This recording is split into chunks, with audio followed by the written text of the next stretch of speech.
कृषि क्षेत्र में स्थानीय किसानों से संवाद और प्रोत्साहन, नवाचारों और योजनाओं से बदल रही कृषि की तस्वीर। माननीय उप मुख्यमंत्री के द्वारा किसान कल्याण संवाद एवं युवा किसान सम्मान यात्रा का उद्घाटन मां सीता की प्राकट्य स्थल पुनौर धाम से किया गया। किसान कल्याण संवाद यात्रा एवं युवा किसान सम्मान यात्रा राज्य के किसानों को एक नई दिशा देने का प्रयास। माननीय उप मुख्यमंत्री सह कृषि मंत्री श्री विजय कुमार सिन्हा द्वारा सीतामढ़ी जिले के पुनौर धाम में आयोजित किसान कल्याण संवाद कार्यक्रम में किसानों के साथ संवाद किया गया। इस अवसर पर उन्होंने किसानों से सीधा संवाद कर उनकी वर्तमान स्थिति और कृषि कार्यों में आने वाली चुनौतियों की जानकारी ली। कार्यक्रम में विशिष्ट अतिथि के रूप में सीतामढ़ी के सांसद श्री देवेश चंद्र ठाकुर, कला, संस्कृति एवं युवा विभाग के मंत्री श्री मोतीलाल प्रसाद तथा विधानसभा के माननीय सदस्यगण उपस्थित रहे। कार्यक्रम की अध्यक्षता कृषि विभाग के सचिव श्री संजय कुमार अग्रवाल ने की। माननीय मुख्यमंत्री ने बताया कि किसान कल्याण यात्रा की शुरुआत पुनौर धाम से करना इस कारण उपयुक्त है क्योंकि यह वही स्थान है जहां आदि कृषक ने जनक में हल चलाकर कृषि परंपरा की नींव रखी थी और जहां से मां सीता का प्रादुर्भाव हुआ था।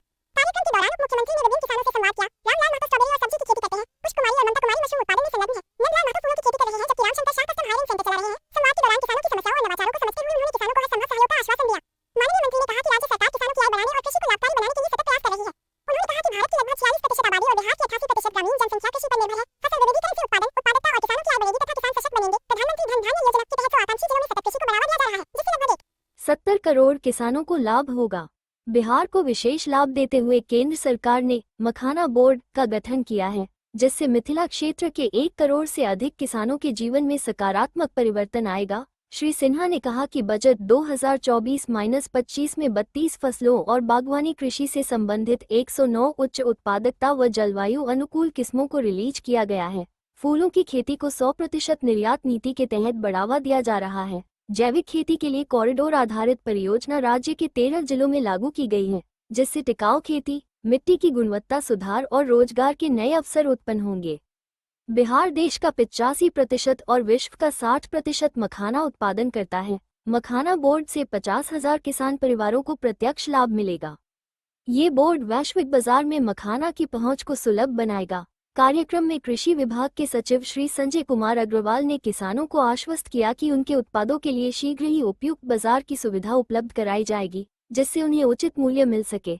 सचिव कृषि ने पोषक अनाज की खेती को बढ़ावा देने, खस जैसी सुगंधित फसलों की खेती और फूलों की वाणिज्यिक खेती के लिए किसानों को प्रेरित किया तथा नवाचार अपनाने पर विशेष बल दिया।